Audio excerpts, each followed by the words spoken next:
Kalau Anda okultisme itu penyembahan berhala. Anda tahayul penyembahan berhala. Jadi medium-mediuman kepada orang mati itu berbahaya. KGK 394 mengatakan yang paling banyak membawa malapetaka dari semua perbuatan ini maksudnya semua perbuatan setan ialah godaan yang penuh tipu muslihat. Ada dua hal yang Anda perlu garis bawahi. Yang pertama, godaan, yang artinya setan selalu menunggu waktu yang baik untuk melancarkan godaan. Yang kedua, caranya dengan tipu muslihat, dan itu memang keahlian setan. Jangan salah bahwa setan bisa menggunakan sesuatu yang sangat baik, tampak baik, caranya baik, tapi tujuannya buruk. Saya mau menggarisbawahi kata manusia tidak mematuhi Tuhan. Kita akan lihat bahwa banyak orang agak salah paham, mengira iman itu hanya soal percaya bahwa Tuhan ada. Kalau kita percaya Tuhan ada, itu dianggap sudah beriman dan itu sudah cukup. Padahal saudara-saudariku, beriman itu bukan hanya soal percaya bahwa Tuhan ada, melainkan soal patuh kepada Tuhan.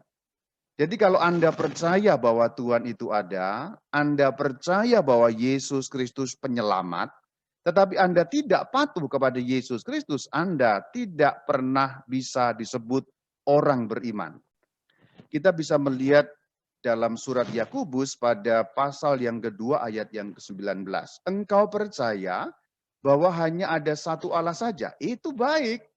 Tetapi setan-setan pun juga percaya akan hal itu dan mereka gemetar. Jadi kalau hanya sekedar percaya mengenai Allah ada, Yesus penyelamat, setan-setan pun juga percaya. Anda tidak lebih dari setan kalau hanya ada di sana. Tapi kalau kita melihat pada ayat yang ke-20, hai manusia bebal, maukah engkau mengakui sekarang bahwa iman tanpa perbuatan adalah iman yang kosong? Di kalangan orang-orang yang sudah percaya kepada Yesus Kristus. Tahayul, itu ada banyak sekali. Dan problem besarnya adalah tahayul sangat terkait juga dengan adat istiadat. Orang Jawa yang berasal dari kebudayaan Jawa, ada kebudayaan Jawa yang mengandung tahayul. Orang Chinese yang berasal dari kebudayaan Tionghoa, ada banyak kebudayaan Tionghoa yang mengandung tahayul. Demikian juga kebudayaan-kebudayaan yang lain. Apakah dengan itu Romo mengatakan bahwa setiap kebudayaan pasti tahayul? Oh tidak, tidak. Saya tidak sedang mengatakan bahwa setiap budaya atau warisan-warisan leluhur pasti tahayul. Tidak, saya tidak mengatakan itu. Tetapi di dalam kebudayaan kita, entah itu Jawa, entah itu Batak, entah itu Sunda, entah itu Tionghoa, kebudayaan warisan leluhur itu ada yang tercampur dengan tahayul. Dan sangat penting untuk bisa membedakan mana yang tahayul, mana yang tidak. Karena tahayul menjadikan iman kita kosong, tidak lagi patuh kepada Tuhan. Yang kedua, dalam kaitan dengan pembicaraan kita, orang menjadi sakit karena terserang kuasa jahat. Sakit di sini tidak selalu berarti sakit badan ya, tapi rohaninya sakit. Itu karena okultisme. Okultisme itu berarti dalam bahasa yang umum itu klinik ya, tanda petik perdukunan. Tidak selalu dukun ya, perjimatan, jimat-jimat dan lain sebagainya itu termasuk okultisme. Nah, dua hal inilah superstitions atau takhayul dan okultisme itu yang sangat kuat akan membuat orang sakit, akan membuat orang sakit rohani dalam arti itu sehingga dikuasai oleh kuasa jahat. Maka sebenarnya dalam konteks Indonesia, saya melihat dua hal ini yang sangat membahayakan dan cukup banyak dipraktekkan, diyakini, bahkan menjadi pola hidup sehari-hari di kalangan masyarakat kita dan punten maaf di beberapa orang Katolik yang mengaku sudah beriman kepada Yesus Kristus Tuhan kita. Kebertubuhan kita itu membuat kita mudah digoda. Kembali ke awal tadi, KGK 394, godaan yang penuh tipu muslihat. Kenapa? Karena manusia bertubuh. Tubuh membuat kita lemah terhadap godaan, tubuh membuat kita rentan terhadap godaan. Kalau kita melihat Matius 26 ayat 41 sangat jelas. Alkitab clear mengenai itu. Berjaga-jagalah dan berdoalah supaya kamu jangan jatuh ke dalam pencobaan. Roh memang penurut tetapi daging lemah. Yang dimaksud daging di sini adalah kedagingan, kebertubuhan, kejasmanian kita. Jadi sebenarnya Alkitab sudah memberi kita peringatan, roh itu penurut, tapi jasmani kita lemah. Kalau orang mau berdoa, kemudian lelah, yang lelah itu apanya sih? Roh tidak bisa lelah. Yang lelah adalah badannya. Kalau orang ngantuk, yang ngantuk badannya. Kalau orang malas, yang malas itu badannya. Mungkin karena kekenyangan makan atau apapun ya. Situasi bertubuh kita itu, kejasmanian kita, itu membuat kita dipengaruhi faktor luar. Nah, faktor luar ini juga bisa menyangkut hal yang tidak kelihatan. Tadi yang kelihatan kan contohnya ya panasnya api, dinginnya udara. Tapi karena kita sekaligus manusia yang punya roh, kita ini kan jasmani dan rohani, maka faktor luar yang dimaksud tidak hanya soal jasmani, tapi juga soal rohani. Maka faktor luar itu adalah roh baik dan roh jahat. Roh baik di sini dalam arti malaikat, dan tentu roh Tuhan sendiri, roh kudus sendiri, dan roh jahat yaitu roh setan, iblis, dan bala tentaranya. Itu faktor luar. Dan diperkuat dengan adanya 4 pintu setan. Saya sudah membahas tentang ini, saya tidak akan memperdalam lebih lanjut mengenai 4 pintu setan. Ini saya akan sebutkan saja. Yang pertama pintu masuk itu dosa. Kalau Anda dosa, Anda melakukan dosa terutama dosa mortal, bukan venial, terutama dosa mortal, Anda sangat mudah dicengkeram, dikuasai oleh setan. Yang kedua okultisme yang sudah tadi saya sebut. Yang ketiga luka batin, yang keempat kutukan. Selanjutnya, tadi saya katakan setan tidak bisa menentukan pilihan kita. Kita yang bisa menentukan pilihan kita. Maka pertanyaan selanjutnya terjawab ketika kita mengetahui konsep awal tadi itu. Setan bisa menang karena kita yang membuat menang. Setan itu tidak pernah menang, tidak bisa menguasai kita. Karena kita milik Tuhan. Hanya kalau kita memenangkan setan atas Allah, bahasa gampangnya kita memilih supaya setan menang, atau kita mempersilahkan setan masuk, itu yang akan terjadi. Dan pintu masuknya 4 tadi itu. Jadi manapun ini yang terbuka, sesungguhnya kita sedang mempersilahkan setan untuk masuk. Contoh yang paling ekstrim itu kerasukan. Kerasukan itu sudah paling ekstrim karena setan sudah masuk dalam tubuh. Orang itu tidak kerasukan tiba-tiba. Tidak ada orang bisa kerasukan kalau pintunya tidak terbuka. Pintu yang terbuka umumnya saya katakan adalah dari takhayul dan okultisme untuk konteks kita di Indonesia ini. Jadi itu banyak sekali yang membuat pintu masuk setan itu dari adanya okultisme dan takhayul itu tadi. Maka ingat baik-baik. Setan tak pernah bisa menang dengan sendirinya, hanya terjadi setan menang kalau kita memenangkan setan dan membuat Allah itu kalah. Setannya kita menangkan. Atau dalam gambaran yang lain, setan hanya bisa memasuki hidup kita dan menyerang kita kalau kita mempersilahkan setan dengan membukakan pintu baginya. Wilujeng sumping setan. Caranya apa? Dengan 4 tadi itu.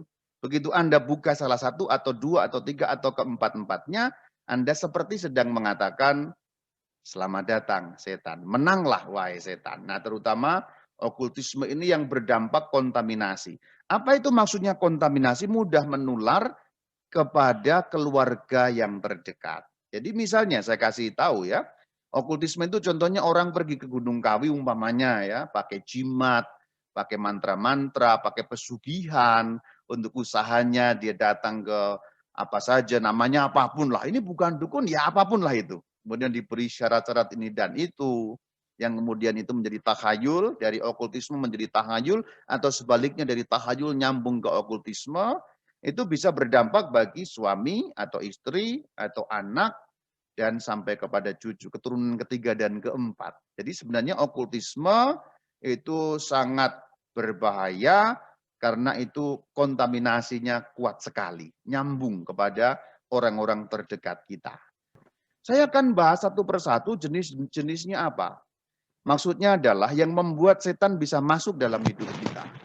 Yang pertama itu dosa. Ayat Alkitab sangat jelas mengatakan dalam surat pertama Yohanes pada bab yang ketiga ayat yang ke-8. Barang siapa yang tetap berbuat dosa berasal dari iblis. Jadi Anda ingat baik-baik, semoga menjadi rema bagi kita hari ini. Barang siapa tetap berbuat dosa berasal dari iblis. Artinya kembali ke depan tadi itu. Beriman bukan hanya soal percaya Tuhan ada, tapi patuh kepada Tuhan. Berbuat dosa berarti tidak patuh kepada Tuhan.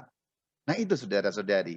Maka perbuatan dosa, terutama dosa mortal itu dosa yang mematikan. Contohnya apa? Ya 10 perintah Allah. Yang paling utama penyembahan berhala. Ketika Anda menyembah berhala, dan di zaman modern ini penyembahan berhala belum berhenti.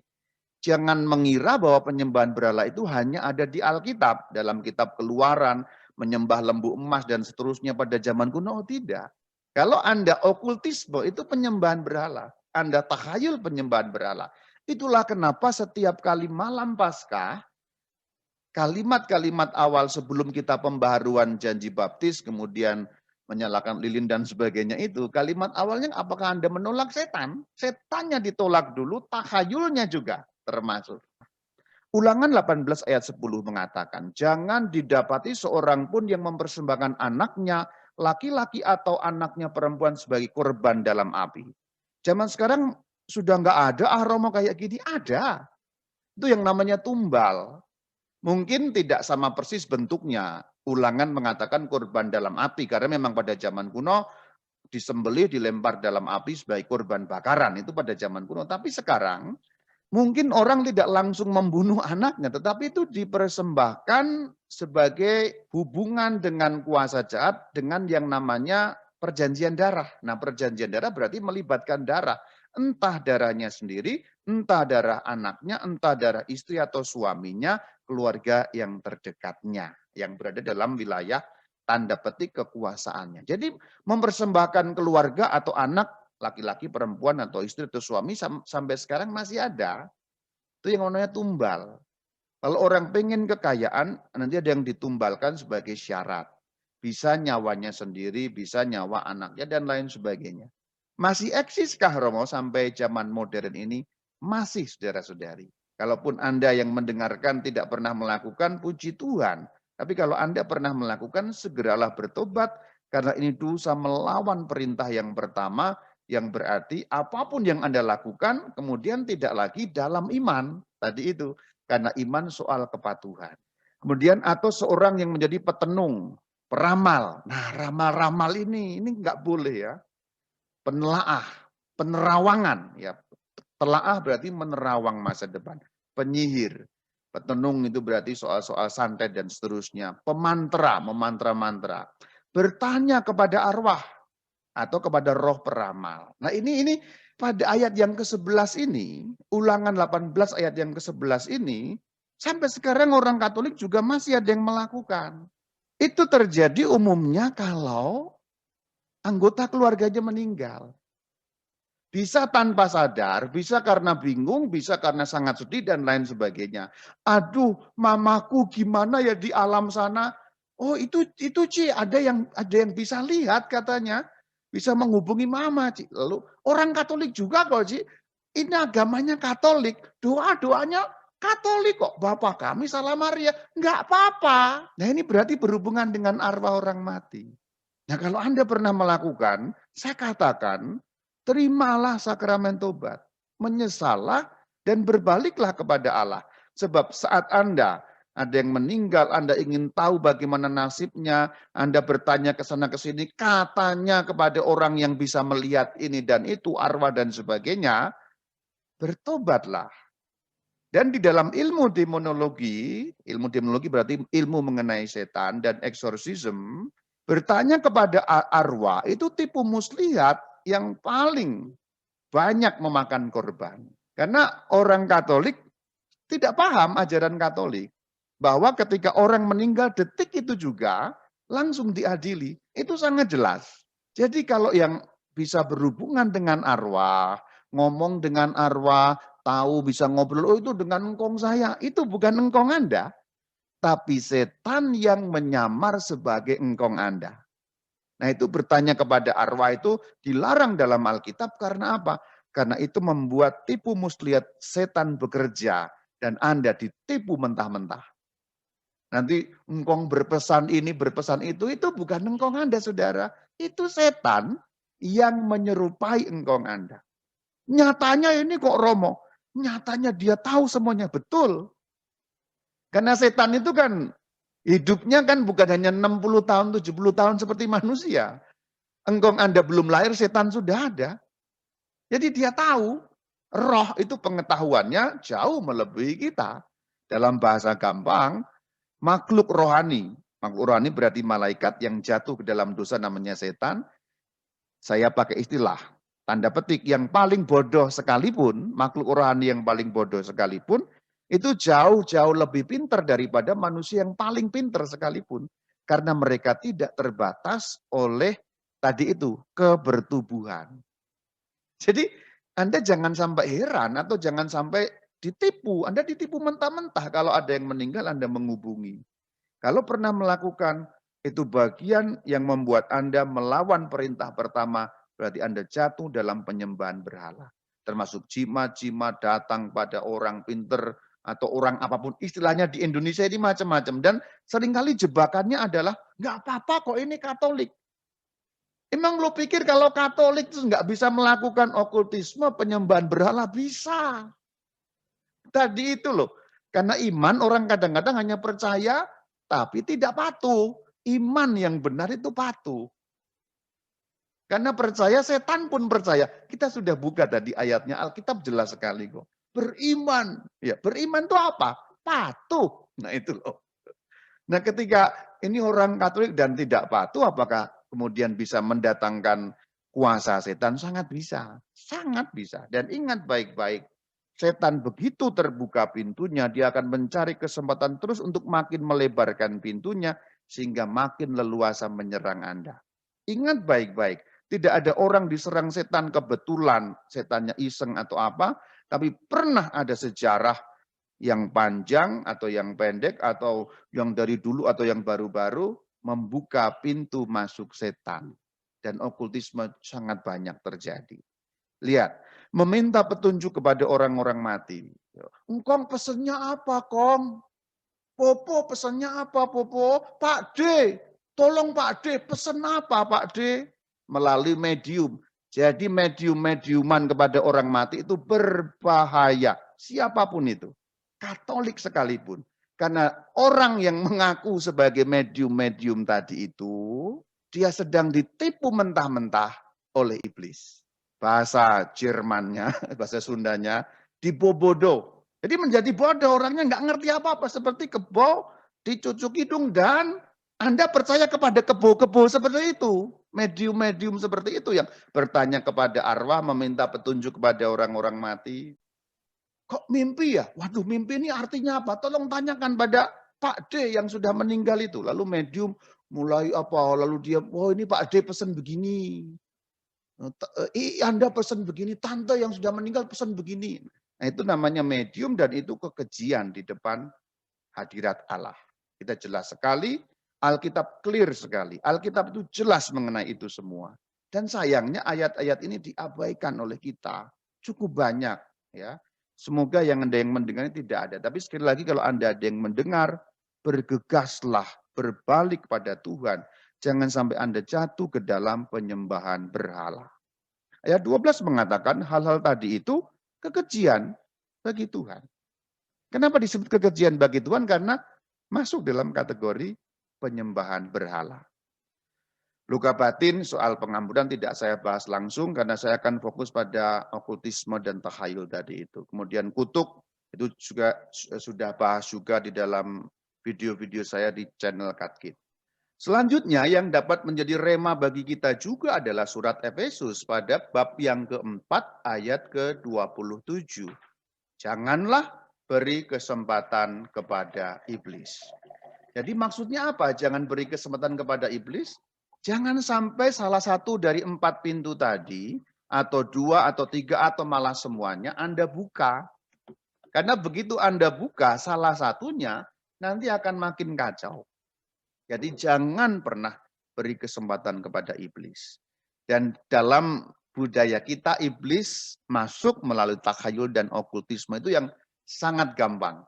Di Indonesia ini sangat gampang. Karena tadi itu, orang hanya melakukan adatnya. Ini kan sudah diterima dari dulu, dari simbah-simbah. Tanpa melihat ini takhayul atau bukan. Nah, setan begitu mengerikan karena penipuannya banyak sekali. Tadi yang sudah di bagian depan KGK 394, tipu muslihatnya. Setan itu pinter sekali dan dia banyak menang akhir-akhir ini. Meskipun ini sudah zaman modern, tapi rupanya orang masih mudah ditipu dengan hal-hal yang sifatnya ya mistis, apa segala macam itu. Tahayul dan macam-macam itu. Ternyata di zaman modern, hidupnya pakai gadget, tetapi ternyata pemahamannya dan pola hidupnya masih primitif. Masih seperti sebelum Masehi. Ternyata seperti yang dikisahkan atau diperintahkan dalam kitab Ulangan tadi. Itu 3.500 tahun, 3.200 tahun sebelum Masehi. Jadi orang ternyata bisa pegang gadget luar biasa, tapi cara hidupnya primitif gitu. Orang sekolahnya tinggi-tinggi, ilmu ekonomi, ilmu bisnis, tapi untuk mulai menjalankan bisnisnya dia datang minta jimat. Ada Romo, ada. Itu di mana Romo? Saya tidak sebutkan bahwa itu orang Bandung. Katolik Romo, Katolik. Saya tidak sebut bahwa itu orang Bandung ya. Malah disebut ya. Ada. Jadi sekolah tinggi-tinggi sampai S-nya berderet-deret, S2, S3, sekolah bisnis, tapi untuk memulai bisnis dia butuh jimat, dia butuh pesugihan, dia butuh hal yang takhayul gitu. Itu. Nah, kalau setan begitu mengerikan tipu muslihatnya, bagaimana cara kita menang, saudara? Kita akan bahas sekarang cara kita menang. Pertama, kita harus yakin Yesus Kristus mengalahkan kuasa iblis. Masalahnya kita sering tidak patuh. Nah, itu yang menjadi masalah. Yesus memang sudah mengalahkan kuasa iblis, jelas. 1 Yohanes 3 ayat 8. Ia anak Allah, Yesus Tuhan, junjungan kita. Membinasakan perbuatan-perbuatan iblis, jelas. Ibrani 2 ayat 14. Ia memusnahkan iblis yang berkuasa atas mau. Dan ada banyak ayat yang lain mengenai seperti ini. Ini hanya 2 contoh saja untuk mengatakan Sang Kristus telah mengalahkan kuasa iblis. Masalah adalah kita muridnya sering tidak patuh. Itu seperti bahasa gampangnya kalau orang mau sembuh dikasih obat ini. Nah, kita tidak patuh minum obat itu atau minum resep itu sehingga tidak sembuh. Kira-kira begitu. Bahasa gambaran sekali lagi. Resepnya Tuhan tidak kita ikuti. Kuncinya tidak kita ikuti. Kuncinya itu apa sih? Yakobus 4 ayat 7. Tunduklah kepada Allah, lawanlah iblis, maka ia akan lari. Perhatikan janji Tuhan jelas sekali. Dan Alkitab jelas sekali. Kita hubungkan ayat-ayat tadi. Yesus Kristus anak Allah membinasakan perbuatan iblis. Memusnahkan iblis. Tetapi dari pihak kita, itu kan dari pihak Kristus Tuhan. Sudah kalah iblisnya. Tapi dari pihak kita diminta tunduk kepadanya. Yang kedua lawan iblis, baru iblisnya akan lari. Jadi di sini ada 3 tingkat atau 3 langkah, 3 tahap. Pertama tunduk kepada Allah. Yang kedua lawan iblis, baru iblisnya akan lari. Apa itu tunduk kepada Allah? Yohanes 15 ayat 6 menjawab bagi kita. Tinggal dalam aku. Maka kalau kebalikannya, yang tidak tinggal dalam aku, ia dibuang keluar seperti ranting kering. Ini gambaran yang saya pakai, karena berkaitan dengan setan sering ada gambaran pertempuran, maka tinggal di luar Yesus, menjadi ranting yang dibuang itu seperti manusia yang di luar benteng Allah. Berarti tidak tunduk pada Allah. Ini semuanya konsep-konsep yang harus diturunkan dalam hal yang lebih praktis. Sekarang saya sampaikan resepnya untuk Anda. Ini tidak konseptual dan tidak teologis, tapi ini akan lebih sangat praktis. Resepnya sangat simpel, hanya 3. Tutup pintu masuk setan yang 4 tadi itu. Kalau sudah terlanjur terbuka, tutup lagi dengan sakramen tobat. Jadi maksudnya yang pertama itu tutup pintu setan, usahakan tidak melakukan itu. Atau berusaha sekuat tenaga, jangan sampai okultisme. Jangan sampai berdosa yang mortal. Apakah manusia nggak bisa berdosa? Mau bisa. Tapi yang venial-venial sajalah, dosa-dosa kecil. Jangan berdosa mortal, karena dosa mortal pintu setan. Atau okultisme, datang ke sana-sini orang pinter, apapun itu namanya. Kalau terlanjur atau sudah kebablasan, bagaimana Romo? Nomor 2, tutup kembali pintu setan itu, pintu masuk itu dengan cara sakramen tobat. Sakramen tobat membuat pintu masuknya tertutup sehingga setan tidak punya akses. Yang ketiga, perlu mendaraskan deliverance prayer, doa pelepasan. Dalam kasus berat, kadang-kadang tidak mencukupi, membutuhkan eksorsisme. Tapi pada umumnya kalau orang sungguh-sungguh menjalankan ini, deliverance prayer pun mencukupi. Yang menjadi problem adalah di sini orang kadang-kadang tidak menutup pintu masuknya. Yang lebih praktis sekarang, pertanyaannya, kalau sudah dilakukan yang 3 ini, Romo, apakah pasti berhasil? Jawabannya pasti. Jadi ini pasti, ini resep yang pasti berhasil. Saya katakan pasti berhasil.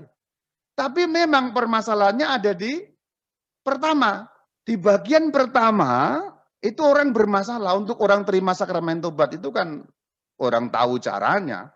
Mendaraskan doa pelepasan bisa. Tapi persoalannya adalah di langkah pertama gagal. Padahal resep ini sifatnya tahapan. Maksudnya apa tahapan?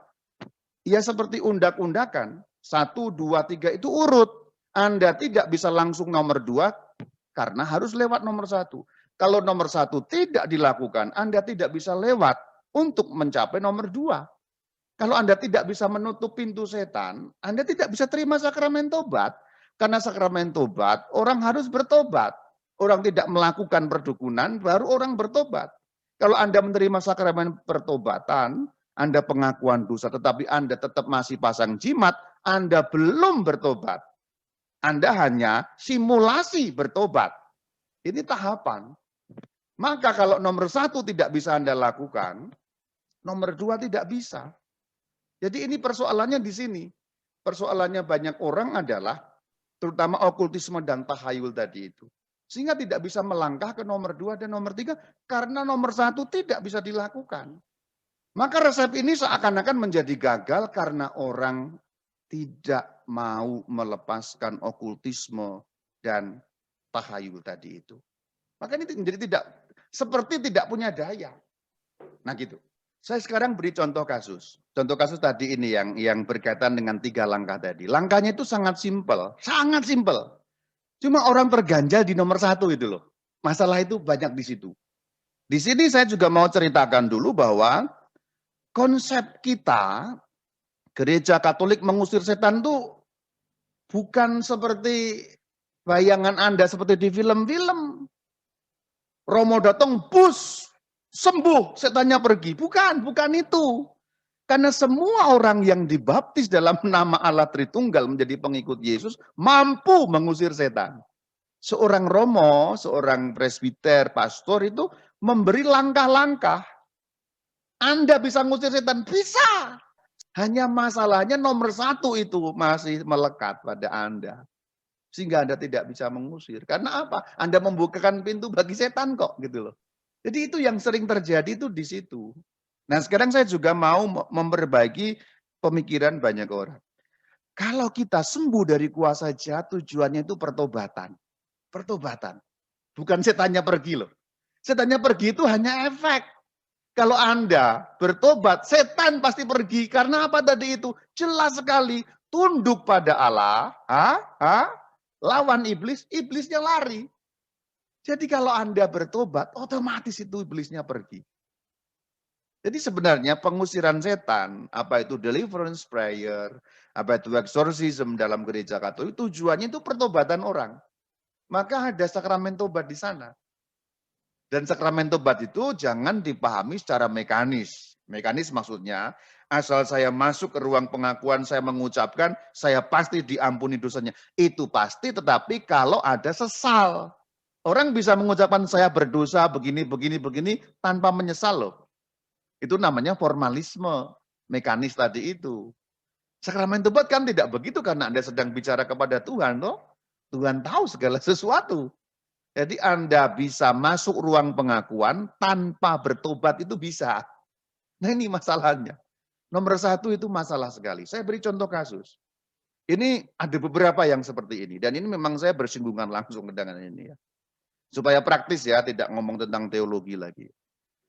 Rumah berhantu, ya macam-macam. Barang jatuh, barang pindah, sudah sangat mengganggu lah. Sudah dirayakan misa di sana. Hantunya tidak pergi juga. Romo ini rumah berhantu, gini apa ini? Ya sudah panggil pastor paroki. Kamu ikuti langkah itu. Sudah dirayakan misa, hantunya tidak pergi juga. Apakah misa tidak sakti? Ini contoh kasus tidak satu seperti ini. Masalahnya ternyata adalah kembali ke sini terbukti keluarga di rumah itu hidup dengan tahayul dan okultisme. Jadi mereka berhenti pada langkah pertama sehingga tidak bisa melangkah ke yang kedua dan melangkah yang ketiga. Apa buktinya masih okultisme? Lah itu memang mengundang romo, mengundang pastor untuk misa. Tapi dia juga nanya kiri kanan, ada yang bilang, oh itu pakai taring babi, taruh di sini. Oh itu pakai bawang. Jadi selama dia misa, dia juga sibuk menebar bawang putih di sana sini. Yang dibilang orang-orang lain itu sebagai pengusir setan. Oh ada bumbu ini, nanti setan takut. Itu bagian dari tahayul saudara. Jadi orang itu, keluarga itu bisa misa, tetapi sikap hidupnya, pola hidupnya tetap tahayul. Jadi itu sebenarnya orang tidak bergerak dari nomor satu. Karena okultisme tahayul itu masih nomor satu. Jadi sebenarnya dia tidak beriman. Nah gitu loh. Yang terjadi itu tidak beriman. Karena tidak patuh kepada Tuhan. Karena apa? Superstition. Tahayul, okultisme. Saya tidak tahu orang-orang yang seperti itu menghayati misa itu seperti apa. Menghayati iman seperti apa. Tapi ini memang terbukti. Dan kalau sudah menemukan seperti itu, saya bilang ini tidak bisa. Karena setan hanya bisa kalah kalau Anda tunduk kepada Allah. Nah itu yang selalu berulang-ulang saya katakan. Tunduk pada Allah, lawan iblis, iblis akan lari. Dengan masih tahayul berarti Anda berada di bawah wewenang setan. Setiap kali Anda melakukan tahayul, setiap kali Anda melakukan okultisme, itu tanda ketundukan Anda pada setan. Dan kalau Anda mau sembuh, dibuang itu semua. Memang persoalannya ya tadi itu, banyak tahayul kita. Anda pasti tahu tahayul ini. Siapa yang masih mengimani ini dalam layar ini? Anda juga pasti tahu tahayul ini. Ada banyak tahayul dalam hidup kita. Perjuangan kita itu bisa lepas dari tahayul kalau Anda mau sembuh dari roh jahat. Karena tahayul membuat Anda submission. Artinya membuat Anda seperti tunduk pada kuasa jahat. Itu nyambungnya ke penyembahan berhala. Saya akan uraikan ini terus-menerus karena memang itu yang sangat kuat menguasai kita. Ada banyak hal. Oh, pasang patung kucing emas, melambai-lambai supaya rezekinya datang. Lu rezeki kok didatangkan dengan itu? Masa begitu kan begitu? Pakai jimat begitu penolak bala. Lu penolak bala kok dengan seperti itu? Itu tahayul semua. Taring apa, taring itu, bawang putih apa, batu ini, batu itu, dan lain sebagainya. Maka kembali ke soal kasus, ini kasus nyata saudara-saudari. Ini tidak mengada-ada, ini betul ada.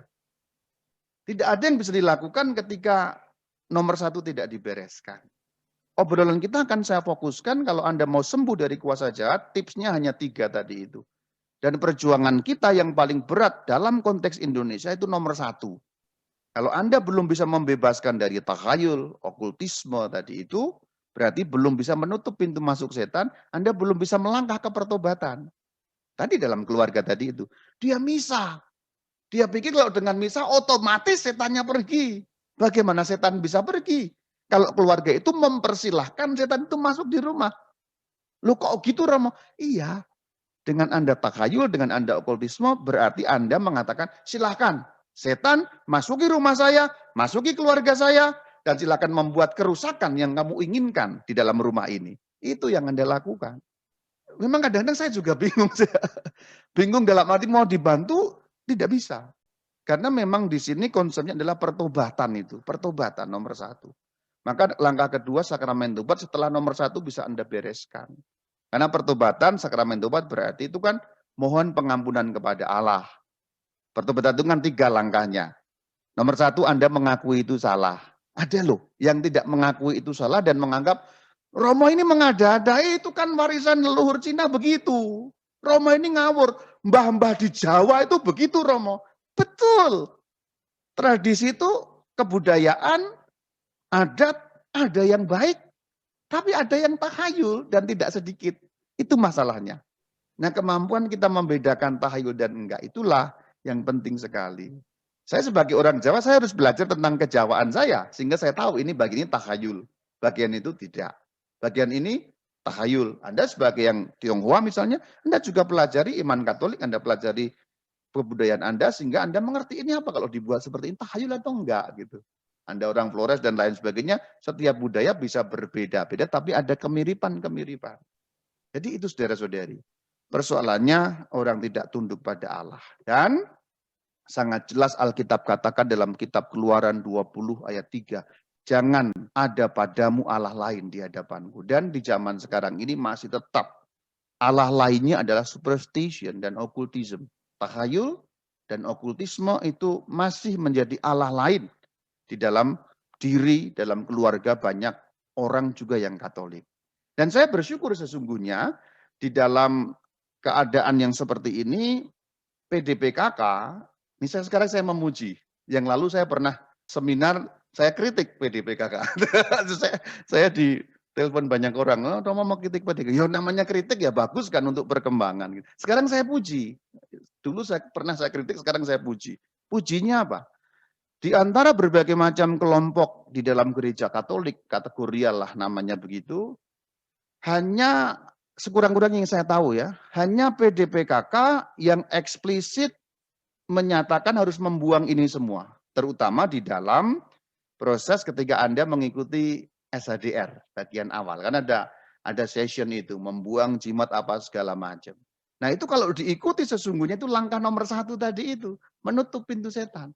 Dan saya bersyukur PDPKK itu selalu seperti itu. Dalam setiap kali SHDR, kadang pakai tong, jimat-jimat dikumpulkan, dibakar. Apakah kan gimana-gimana? Enggak apa-apa. Kalau kita bertobat ya. Tapi masalahnya memang apakah itu sungguh-sungguh pertobatan atau hanya pro forma. Kan yang tahu Anda sendiri. Dan juga Allah yang tahu, tentu Allah mengetahui. Nah ini Allah lain zaman sekarang ini masih seperti ini. Ya. Maka saya mengakhiri, terima kasih, Shalom Alaikum.